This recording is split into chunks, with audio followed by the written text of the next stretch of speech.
কবি রণজিৎ দাসের লেখা আঞ্চলিক কবিতা মোরা তোয়াদের মতো লয়। মানুষটা হইয়াও আইজ মোরা মানুষটা লয়। মোরা গ্রামটাতে বাস করি বললে তার লিগে কলকাতা শহরটাতে দেখিয়াছি যারা বাবুটা সাইজে থাকে ওদের লোককে মানুষ কয় বটে। তবে হ্যাঁ বাবুরা, তোয়াদের মতো মোরা গিরগিটির মতো রং তো বদলাইলাই।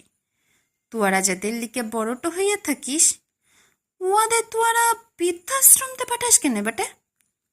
মোরা বাপ মারে মুদের কাছে রাখি, ভালোবাসাটো পাই। সত্য তোয়াদের মতো মোরা মানুষটো লয়, মোরা অন্য মানুষ আছি বটে। Thank you so much. If you like it, then please subscribe my channel and like, comment, share.